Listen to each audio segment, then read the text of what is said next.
BRS 10 ఏళ్ల పాలనలో నియామకాలు లేవు. ఏ రోజు గత ప్రభుత్వం చిత్తశుద్ధితో ఉద్యోగాల భర్తీ చేపట్టలేదన్న సీఎం రేవంత్.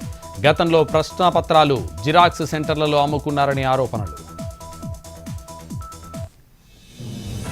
కేంద్ర ప్రభుత్వ తీరుపై డిప్యూటీ సీఎం భట్టి విమర్శలు. 10 ఏళ్లు దాటినా ఇచ్చిన హామీలను సర్కార్ అమలు చేయలేదని ఆగ్రహం. కాంగ్రెస్ను విమర్శించే హక్కు లేదు బీజేపీకి అని వ్యాఖ్య.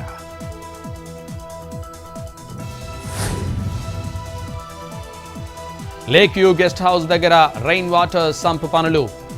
వరద నివారణ కోసం నిర్మిస్తున్న అధికారులు పనులను పరిశీలించిన సీఎం రేవంత్ రెడ్డి. వరద నివారణ చర్యలపై అధికారులకు పలు సూచనలు చేసిన ముఖ్యమంత్రి. ఏపీ వైన్ షాపుల్లో ఎంఆర్పీ ధరకే లిక్కర్ బీర్ల విక్రయాలు. ఎంఆర్పీ ధర కన్నా ఎక్కువ రేట్కు అమ్మితే కఠిన చర్యలు. మొదటి తప్పుగా భావించి 5 లక్షలు ఫైన్. రెండోసారి కూడా ఎంఆర్పీ ధరకు మించి లిక్కర్ అమ్మితే షాప్ లైసెన్స్ రద్దు. నల్గొండ జిల్లా దేవరకొండలో ప్రజాపాలన ఉత్సవాలు. జిల్లా గ్రామీణ అభివృద్ధి సంస్థ ఆధ్వర్యంలో వేడుకలు. స్వయం సహాయక సంఘాలకు రుణాలు మంజూరు. వడ్డీ మాఫీ చెక్కులను లబ్ధిదారులకు అందించిన ఎమ్మెల్యే.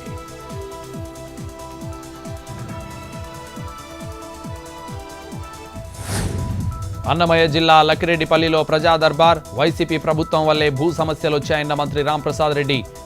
ప్రజల వద్ద నుంచి అర్జీల స్వీకరణ, భూములు కోల్పోయిన వారికి అండగా నిలుస్తామని హామీ.